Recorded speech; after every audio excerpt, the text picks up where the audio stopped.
সুপ্রিয় দর্শক শ্রোতা, সকলকে শুভেচ্ছা। আজ বুধবার 17 সেপ্টেম্বর 2014। প্রতিদিনকার মতো কক্সবাজার জেলা থেকে প্রকাশিত স্থানীয় দৈনিক পত্রিকা সমূহের সংবাদ পর্যালোচনামূলক অনুষ্ঠানে ভয়েস মেরিনা থেকে স্বাগত জানাচ্ছি আমি দিলওয়ার চৌধুরী। আজকে আমাদের স্টুডিওতে উপস্থিত রয়েছেন কক্সবাজার জেলা আদালতের বিশিষ্ট আইনজীবী জনাব অরূপ বড়ুয়া তপু। জনাব তপু, আপনাকে স্বাগত জানাচ্ছি। আজকে আমাদের হাতে 13টি পত্রিকা এসে পৌঁছেছে। প্রথমে আমরা শিরোনামগুলো একবার দেখে নিই। দৈনিক কক্সবাজার, বনের জমি দখল করে অবৈধ বসতি, ঊর্ধ্বতন কর্তৃপক্ষের কাছে বিভাগীয় কর্মকর্তার চিঠি। সাইদির আপিলের রায় আজ। সাকলাইন সজীবের রেকর্ড 15 উইকেট জয়ের পথে স্বাগতিক বাংলাদেশ এ দল। টেকনাফে পুলিশ ইয়াবা পাচারকারী বন্দুকযুদ্ধ, শীর্ষ ইয়াবা ব্যবসায়ী ইসমাইল গুলিবিদ্ধ। দৈনিক আজকের কক্সবাজার, সাইদির আপিলের রায় আজ। জিম্বাবুয়ের ব্যাটিংয়ে ঘূর্ণি আঘাত সাকলাইনের, বিজয়ের পথে বাংলাদেশ। মুমিনুল সহ নতুনদের নিয়ে স্বপ্ন দেখছেন বিসিবির প্রধান নির্বাচক ফারুক আহমেদ। দৈনিক কক্সবাজার, আজকের কক্সবাজার সাথে একান্ত আলাপ চাইতে। কক্সবাজারের সর্বোচ্চ সতর্কাবস্থা, চকরিয়া ভ্রাম্যমাণ আদালতের অভিযান, গ্রেপ্তার 4, 910 কেজি নিষিদ্ধ পলিথিন ব্যাগ উদ্ধার। দৈনিক আপন কণ্ঠ, দেশবাসীর চোখ সাইদের চূড়ান্ত রায়ের প্রতি। দৈনিক আমাদের কক্সবাজার, টেকনাফ পুলিশ ইয়াবা ব্যবসায়ী বন্দুকযুদ্ধ। চকরিয়া থানা আঙ্গিনায় নাম্বারবিহীন মোটরসাইকেলের জট, পুলিশের নজর নেই। উখিয়ে পৃথক অভিযানে ইয়াবা ও মদ উদ্ধার সহ আটক 10। কুতুবদিয়ার দক্ষিণে ধুরঙ্গে বসত বিচ্ছেদের অভিযোগ। ন্যায় বিচারের স্বার্থে গ্রাম আদালত কার্যকর করতে হবে বলেছেন জেলা প্রশাসক। দৈনিক সমুদ্র বার্তা, আজ সাইদের রায়, সারা দেশে কঠোর নিরাপত্তা। বঙ্গবন্ধু উপগ্রহ 2968 কোটি টাকার প্রকল্প অনুমোদন। ট্রাইব্যুনালের রায়ে যা ছিল। টেকনাফ পুলিশ ইয়াবা ব্যবসায়ীর বন্দুকযুদ্ধে আহত 3, অস্ত্র এবং কার জব্দ, আটক 4। আচ্ছা, আমরা দেখতে পাচ্ছি বিশেষ করে বনের জমি দখল করে অবৈধ বসতি, এটা তো প্রায় সময় আমরা দেখতে পাচ্ছি। বনের পাহাড়ের জমি দখল করা হচ্ছে, বেদখল হয়ে যাচ্ছে, পাহাড় কাটা হচ্ছে, এইসব বিষয় নিয়ে আমরা প্রায় সময় কথা বলি। তারপরেও এটার কোনো কমতি দেখতে পাচ্ছি না। এই ব্যাপারে আপনার মন্তব্য কি? এটা আসলে অত্যন্ত দুঃখজনক, দুঃখিত। আমরা এই অনুষ্ঠানে অনেকবার এই যে বনের জমি যারা দখল করছে তাদের ব্যাপারে আমরা আলোচনা করেছি। আজকেও দৈনিক কক্সবাজারের তাদের প্রথম হেডলাইন নিউজটা করেছে। আমাদের কক্সবাজার শহরের আশেপাশে থেকে শুরু করে সমগ্র কক্সবাজার জেলায় বনের জমি দখল করে কিছু দুষ্কৃতিকারী তারা ঘরবাড়ি নির্মাণ করছে, মার্কেট নির্মাণ করছে এবং ওখানে পাহাড় কেটে মাটি বিক্রি করছে। এই ব্যাপারে প্রশাসন, বন বিভাগ এবং পরিবেশ অধিদপ্তর বিভিন্ন সময় যে পদক্ষেপগুলো নেয় আইনগত, তা আমি মনে করি এগুলো আরো কঠোরভাবে করা উচিত বলে আমি মনে করি।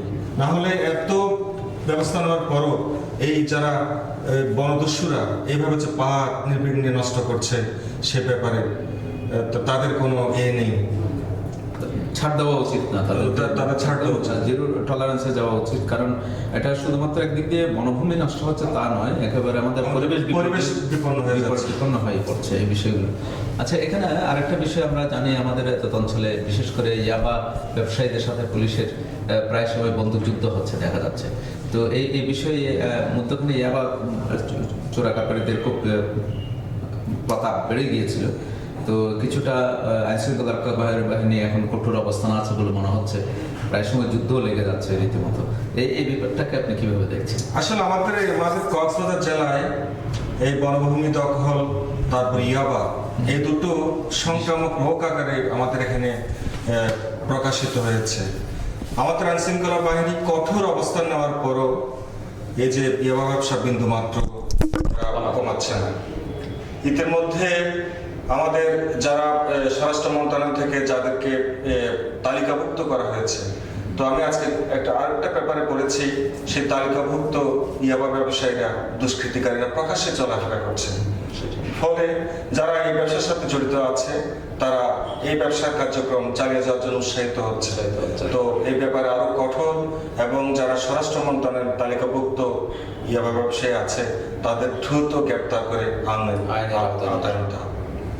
আচ্ছা, একটা জিনিস আমরা দেখতে পাচ্ছি, একটা বঙ্গবন্ধু উপগ্রহ উৎক্ষেপণের জন্য একটা প্রকল্প করা হয়েছে এবং এখানে বলা হচ্ছে এই উপগ্রহ উৎক্ষেপণ করতে পারলে যদি আমরা যথাযথভাবে সার্থক হয় তাহলে এই আজাদ অঞ্চলে বিশেষ করে পুরো বাংলাদেশে বিশেষ করে স্যাটেলাইট যে ব্যবস্থা সেটা অত্যন্ত উন্নত মানের হয়ে যাবে এবং শুধু তাই নয় 210 কোটি টাকার মতো 110 কোটি বৈদেশিক মুদ্রা সাশ্রয় করবে বলে মনে করা হচ্ছে। এই বিষয়টাকে আপনি কিভাবে দেখেন? আসলে আমাদের নিজস্ব কোনো স্যাটেলাইট না থাকার কারণে আমাদের টেলি যোগাযোগ থেকে শুরু করে এখন আমরা যে এই আন্তর্জাতিক যে অনলাইন প্রজেক্ট এগুলো সব বিভিন্ন থেকে স্যাটেলাইট থেকে ভাড়া নিয়ে করতে হয়, যার কারণে সরকারের এবং ব্যক্তি মালিকানা যারা ব্যবসা করছেন স্যাটেলাইট ব্যবসা করছেন তাদের প্রচুর টাকা, অর্থাৎ আপনি বলেছেন তো 110 কোটি টাকা প্রতি বছর দিতে হচ্ছে।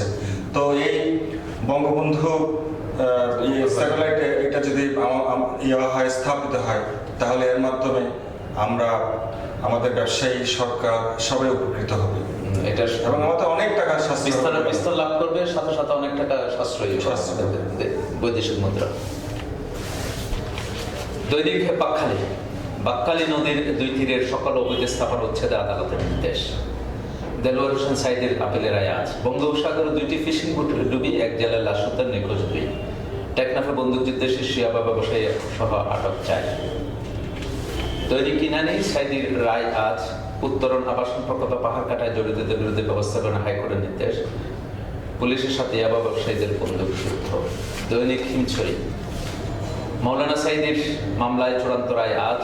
রাজনীতির উত্থাপ ছড়ানো 2 বই। নাইমদের প্রয়োজন মাত্র 61 রান, ফের বেড়েছে ইয়াবার আগ্রাসন। দৈনিক আজকের দেশ বিদেশ। বাকখালীর 2 তীরের স্থাপন উচ্ছেদে আদালতের নির্দেশ। রেকর্ডের অনুচ্ছেদে সাকলাইন সুজিত জয়ের তার প্রান্তে বাংলাদেশ এলো। টেকনাফে পুলিশে আবার গডফাদার বন্দুকযুদ্ধ।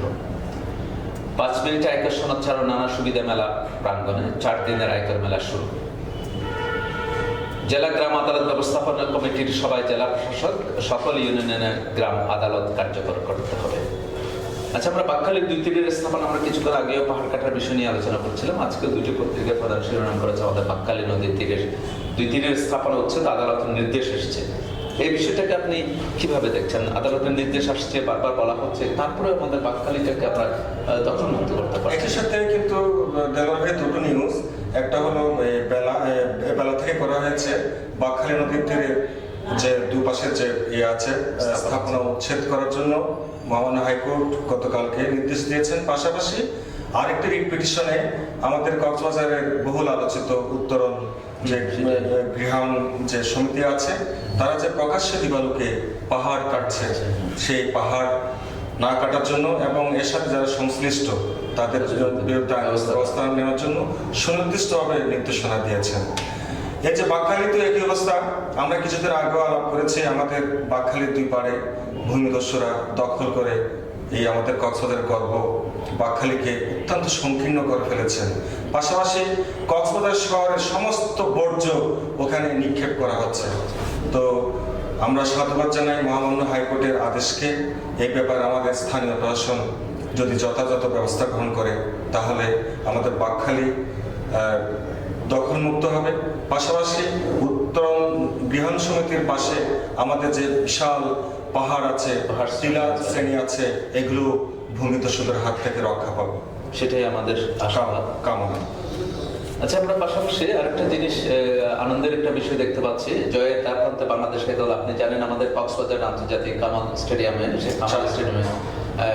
জিম্বাবুয়ের সাথে খেলা চলছে এবং আমাদের সাকলাইন সজীব সে এই পর্যন্ত 15টি উইকেট গ্রহণ করেছে। এই বিষয়টাকে আপনি কিভাবে দেখছেন? এবং একজন আমাদের প্রধান নির্বাচক একটা স্বপ্ন দেখার কথা বলেছেন মমিনুলদেরকে নিয়ে। মমিনুল কক্সবাজারের সন্তান, সজীব আসছে এখানে, তো আপনি বিষয়টাকে কিভাবে দেখছেন?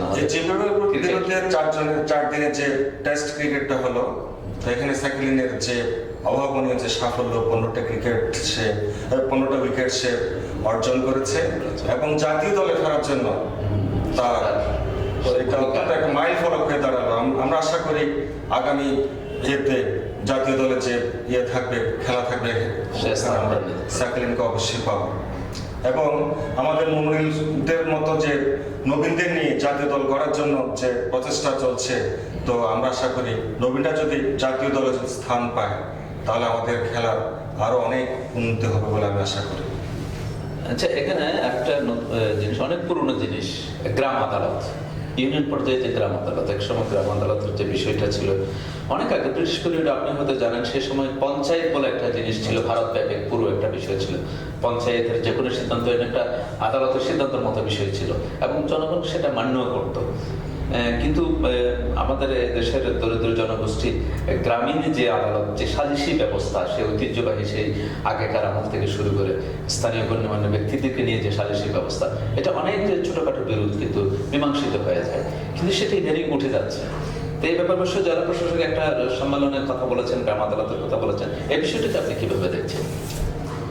এখানে দুইটা জিনিস আমি আপনার কাছে, আপনি একজন আইনজ্ঞ, দুইটা জিনিস এখানে, একটা নির্বাচিত ইউনিয়ন পরিষদ আছে, ইউনিয়ন পরিষদের কাজও কিন্তু এই ধরনের সালিসি ব্যবস্থার কার্যক্রম করা, আর একটা গ্রাম আদালতের কথা বলা হচ্ছে ওয়ার্ড ভিত্তিক সম্ভবত এই বিষয়টা। এই দুটোর মধ্যে কোনো ধরনের বিরোধ আছে কিনা, বা সমন্বয় সাধন করা যায় কিনা, বা প্রয়োজনীয় বা অপ্রয়োজনীয়তা, বা কোনো কতখানি সফল বয়ে নিয়ে আসতে পারে, এই সার্বিক বিষয় নিয়ে একটু আপনি ব্যাখ্যা করুন। গ্রাম আদালতটা হলো আসলে যে আমাদের যে প্রতিটি ইউনিয়নে একজন চেয়ারম্যান থাকে এবং চেয়ারম্যানকে ঘিরেই এই গ্রাম আদালতের কার্যক্রম পরিচালিত হয়ে থাকে। এটা দীর্ঘদিন যাবৎ হচ্ছে, কিন্তু আমাদের বাংলাদেশের যে মামলার যানজট যে বেড়ে যাচ্ছে হু করে, সেটা হলো আমাদের গ্রাম আদালত তাদের কার্যক্রম ঠিকমতো পরিচালিত করছেন না। সরকার থেকে শুরু করে এবং আমরা যারা আইনের সাথে জড়িত আছি এবং এই সংক্রান্তে বিভিন্ন বেসরকারি সংস্থা সবাই গ্রাম আদালতকে অ্যাক্টিভ করার জন্য কাজ করে যাচ্ছেন এবং অনেক সভা, সেমিনার, ট্রেনিং হচ্ছে। তো আমি আশা করি আমাদের গ্রামে যদি গ্রাম আদালত যদি বিকশিত হয়, অ্যাক্টিভ হয়, তাহলে গ্রামের সহজ সরল লোক এবং দরিদ্র লোক তাদেরকে পকেটের টাকা খরচ করে শহরে এসে, জেলা শহরে এসে মামলা করতে হবে না। তো এই ব্যাপারে আমি আশা করি আমাদের গ্রাম আদালতের সঙ্গে যারা দায়িত্বে আছেন, অর্থাৎ ইউনিয়ন পরিষদ চেয়ারম্যান মহোদয়গণ, আপনারা যদি আমাদের গ্রামের মানুষদের দারিদ্রতার কথা ভেবে, তাদের আইনগত সমস্যার কথা ভেবে আপনারা যদি সময় ব্যয় করে গ্রাম আদালতে যদি আপনারা সাধারণ বিচার প্রার্থী মানুষকে যদি আপনারা যদি সুফল দিতে পারেন, আমাদের দেশে অনেক অনেক ইয়ে হবে, আইনগত অনেক জটলা কমে যাবে, মামলার জটও কমে যাবে। কথা হচ্ছে স্থানীয় পর্যায়ে আইন শৃঙ্খলা রক্ষার অনেক বিষয় চলে আসবে, অনেক বিরোধ কিন্তু ওখানে মীমাংসা হয়ে গেলে খুব দ্রুত গতিতে, তাহলে আর সেই বিরোধকে নিয়ে ধাক্কাধাক্কি বা এই ধরনের মন কষাকষি, এই বিষয়গুলো আর থাকবে। এবং গ্রাম আদালতকে আরো কিছু ক্ষমতা দেওয়া হচ্ছে, আরো কিছু ক্ষমতা দেওয়া হচ্ছে, যাতে ওরা আমাদের বর্তমান সরকারের বিগত আমলেও কিন্তু এবং এর আগেও দেখেছে নতুন একটা পদ্ধতি, কমিউনিটি পুলিশিং যে একটা বিষয় আছে, ওটার সাথে কি গ্রাম আদালতের কোনো ধরনের বিরোধ আছে কিনা? না, এগুলো কমিউনিটি পুলিশ এটা অন্য জিনিস। আচ্ছা, গ্রাম আদালত হলো এটা আছে, গ্রাম আদালতের একটা রায়, গ্রাম আদালতের চেয়ারম্যান মহোদয় যে বিচারক, উনি গ্রাম আদালতে বিচারক হিসেবে দিবেন, এটা আমাদের সবকটি আদালতেই তার সেই এটা হবে, গ্রহণযোগ্য হবে না। এতে মানুষ, সাধারণ গ্রামের সাধারণ জনগণ অনেকটা মামলা থেকে রক্ষা পাবে, উপকৃত হবে। অনেক কিছু সাশ্রয় হবে।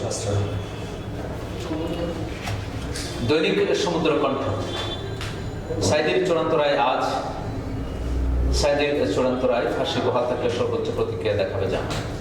টেকনাফে পুলিশ সেবা ব্যবসায়ী বন্দুকযুদ্ধ, জয়ের পথে বাংলাদেশ, জাতীয় দলের পথে সাকলাইন সচিব। দৈনন্দিন, টেকনাফে পুলিশ সেবা ব্যবসায়ী বন্দুকযুদ্ধে আহত 3, 4 ইয়াবা ব্যবসায়ী আটক।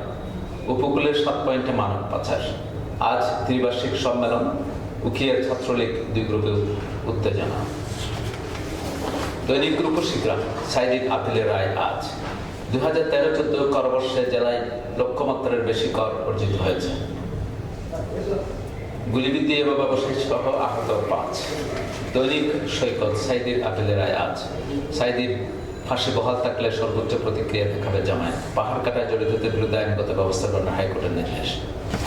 আচ্ছা, আমরা আজকে অবশ্য প্রায় সকল পত্রিকারই সাঈদীর আপিলের রায় ইতিমধ্যে অবশ্য প্রকাশিত হয়ে গেছে, আমরা এই বিষয় নিয়ে যাব না।